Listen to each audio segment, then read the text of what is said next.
Hey YouTubers, I'm doing this as a follow-up to the video I did just about a year ago on purchasing my OnOne Space Chicken from Planet X. I've ridden it a bit over the last year, not a huge amount. I've done a couple things. In fact, I should have probably looked at my last video before I did this to find out exactly what I've changed. I think last time when I actually had it, I just changed the tyres and maybe put the wheels on, I can't remember, but yeah, so right off the bat, I mean, I got the bike about this time last year and already had plans, some things I wanted to do to it, i.e. you know, some big volume tyres on it and slightly lighter but sturdier wheel set. So yeah, I went for the DT Swiss XM 1501 spline 30mm rims, and it's all a little bit dirty as you can see because I'm out today. Mamhead near Howden Forest. I've ridden from the other side of Howden, near where I used to live.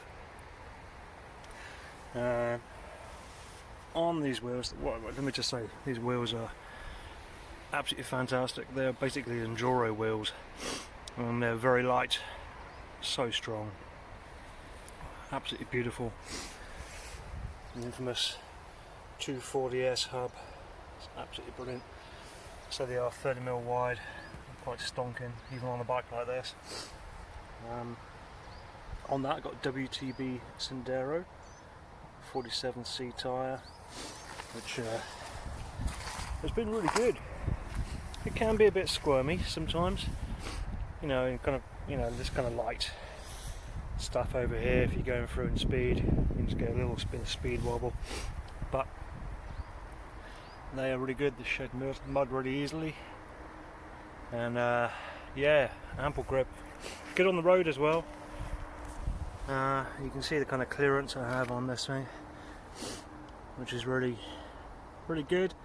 You know, about small finger width each side. Excuse the lights. I got them free and I commute on this bike sometimes, so yeah, I actually matched this bike and the colours and everything, so I left them on. So on the rear, I'm probably going to get in the way of this, my shadow, so if you're wondering what clearance is like, obviously the guard is on the rear there, giving away some of the clearance, but it's kind of ample on chain stays and seat stays. It's not bad. Pretty reliable tyres. Of course, on this they got the went for the SRAM Force option, 1x11. I think that's a 42 tooth chain ring. I can't remember. So far, been quite reliable. In the grit, it does get a bit scratchy. I'm changing gears and stuff and moving along. Got the Force carbon cranks there, and I got a Superstar Components ring on there. I cannot remember what size it is, to be honest with you. I think it matched the other one. I just want something to look a bit cooler. I've got some AMS crank guards there, matching colours. I've also got the AMS protection all across my top tube there, kind of honeycomb clear one. It's also on the front. Forks here on the sides and on the down tube down here, all the way down. It's a bit of extra protection. I'm actually running downhill pedals on this. Crank Brothers DH Mallet Luke Bruni with the different coloured springs on there, just because they're light. They've got the long spindle on them, and I like the amount of float that you get on them. I've been previously used them on a mountain bike.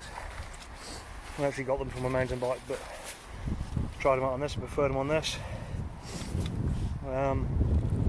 Salsa cow chipper handlebars. I think they are 440 wide, quite a sweep on them, as you can see. Yeah, they work really nicely, really comfortable, good width for my shoulders. I've actually cut the ends off a little bit because they probably came to about here. It's a bit excessive, I don't need that much. I forget where I got the tape from. It's second time I've actually used it on here. I've actually got some ODI bar tape underneath this, and I wrapped it over the top recently. Just makes it a little bit chunkier, a little bit grippier. I mean, I kind of favour narrower grips, but I thought I'd try it out this winter. Just having a thicker grip, thinner gloves, seems to work quite nicely. I do have a need to. I just towed my brakes in, and it makes it a bit harder to actually reach now.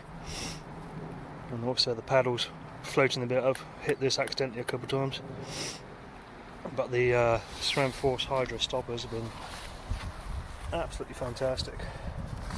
And so you can dial in your reach on them, which is really quite nice. Got a really good feel. These are sticky fingers brake covers, come in many different colours. I've got one many different bikes in different colours. Really cool. Bit of extra grip. You can cut them down, and see I've got an end of a grey one there on my dropper lever. Yes, Ceramic Force brakes have been fantastic. Pads have been really long wearing, really good. Got them on Shimano rotors there, working really nicely. Bit of a random kind of review, long-term tester now. I'm just babbling.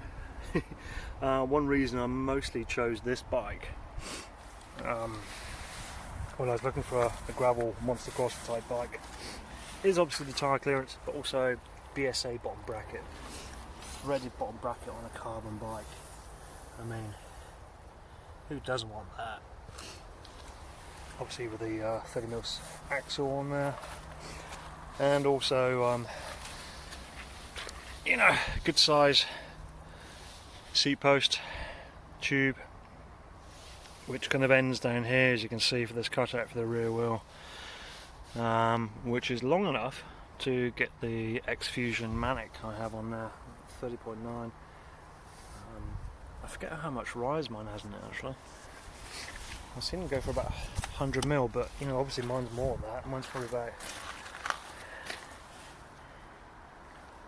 yeah, mine might be like 150, something like that. But there we go. Dropper post on a gravel bike. Being mostly a mountain biker since the early 90s, and loving the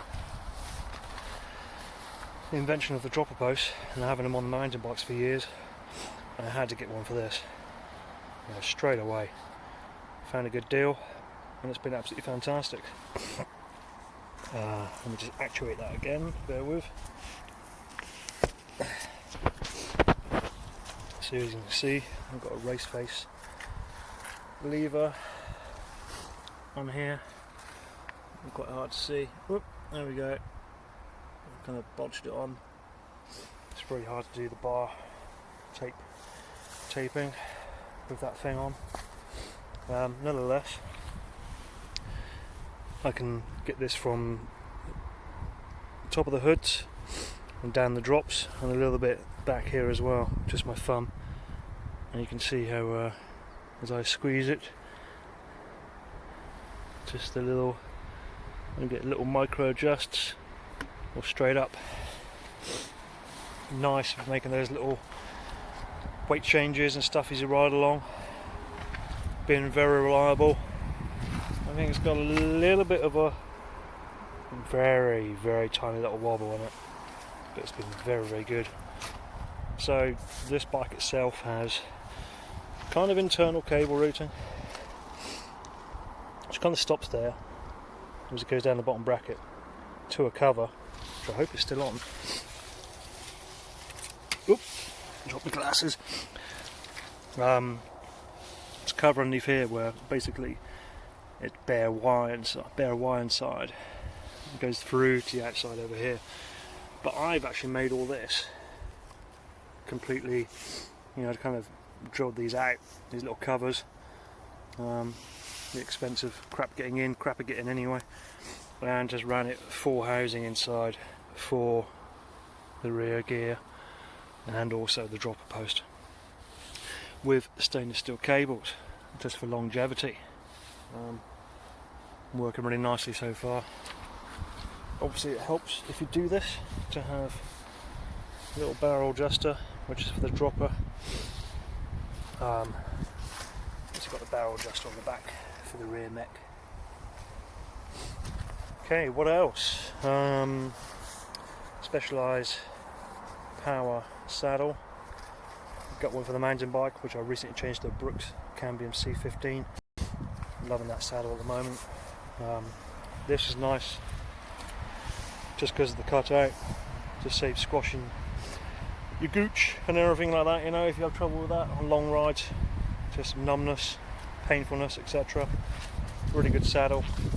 I tend to kind of run it a bit tilted down, puts me more of a prone position, and makes it a bit comfortable. You actually sit on your ass rather than the back of your nuts. Worth a try. It's always nice to micro adjust things, saddle positions, you know, tilts and scoops and how far forwards and backwards you have it. Never stop adjusting. You always got to find different ways to be comfortable. Same goes for handlebar heights. I might tilt these back a little bit soon,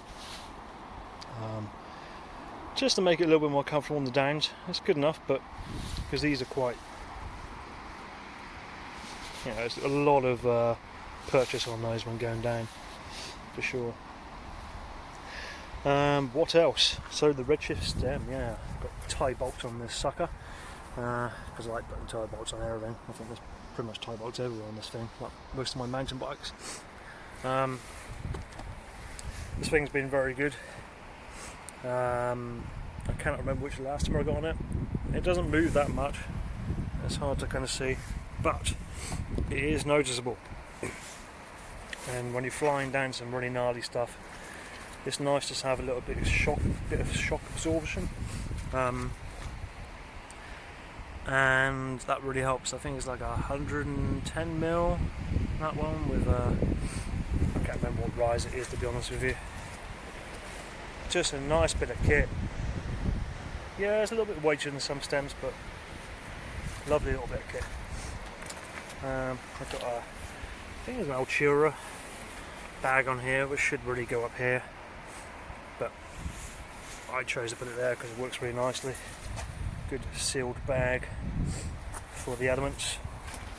Nice sealed zip down here, enough to put tube, keys, tools, you know, CO2 inflators, everything. Works really nicely. It's very small, doesn't get in the way. Nothing really rattles around inside there either. So what else? Got a Toe Peak Ninja tool in here. Very handy. Getting you out of certain issues. You've got like a chain breaker on there and pretty much everything else you'd ever need. I'm not going to go into detail on that. You can find that online if you need to find yourself a good tool. So it's, yeah, I mean, a good bottle cage anyway, and accompanied with a great tool, which just great for kind of storage, and it kind of tucks out the way and spins around. No noise whatsoever. I like bikes that have no noise. I've got these Ride Guard. They're based in Bristol. Little kids jungle guards on the front and rear. Didn't do a huge deal, but you know, I figured this is going to help my dropper seals out a little bit. I might invest in some longer mud guards. I just don't like the look of them, but I might do it because I've got a bit of a wet bum today riding around here, because it's the amount of rain we had recently. It's just parts of it are just terrible, really sodden, you know. And yeah, if you look at some funky lights, I've got these ones here. They look a bit like they're out of the Paw Patrol comics, but so I just leave them on for commuting. So yeah, that's my OnOne Space Chicken. It's, you know, brilliant. I mean, I've got some road wheels, 700Cs. I can just bang in it with a spare cassette and rotors on it. If I want to go riding on the road, it works really well as that.